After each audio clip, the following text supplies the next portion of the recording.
through the roof, you're in good company. Legendary investor Warren Buffett says even he's having trouble finding bargains in this market, but he told followers at his annual shareholders meeting not to worry. That meeting in Omaha has just wrapped up, and our national correspondent Scott Cohn joins us live from Omaha with all the details. Scott? Ted, the Exarban Coliseum is cleared out now. Investors are headed home armed, they hope, with a little bit of wisdom from the master investor, Warren Buffett. The investors come here from all over the world and hang on his every word. Warren Buffett calls this annual meeting a capitalist version of Woodstock, but this Woodstock has only one act, Warren Buffett. They came from all over the world just to get a taste of the wisdom that built Buffett's holding company, Berkshire Hathaway, into the most expensive stock on Wall Street. More shareholders than ever for the weekend-long event, the first since Buffett issued a more affordable Class B stock. I just love to be in the presence of the great one. The highlight, a 6-hour opportunity to question the master stock picker, Buffett, on how to pick a consumer product company. It's not share of market, but share of mind. It's share of mind that counts. The reason, he says, he has an 8% stake in Coca-Cola. Buffett on the soaring stock market. Don't worry, he says. The market is there to serve you, not to instruct you. Buffett told us it's not the market that matters.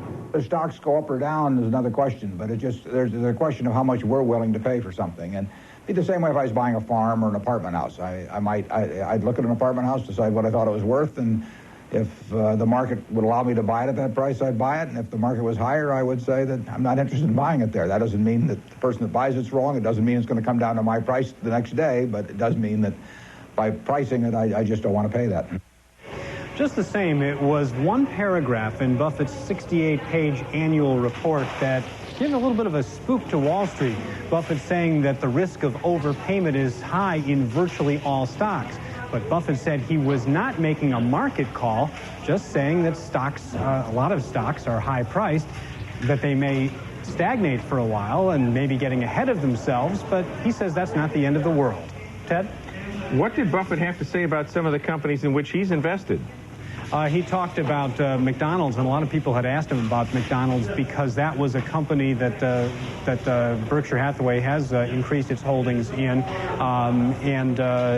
He talked about it in terms of the competitive marketplace that is something that a lot of investors have raised concern about. But Buffett apparently, without talking specifically about what he's going to do with his holdings in McDonald's, suggested that that's not such a problem, that there's such a worldwide marketplace for fast food, that while there is a lot of competition out there, it's something that they may be able to handle. He also talked about Salomon Brothers, feeling good about the management of that company, but concerned about the profitability of the investment banking industry.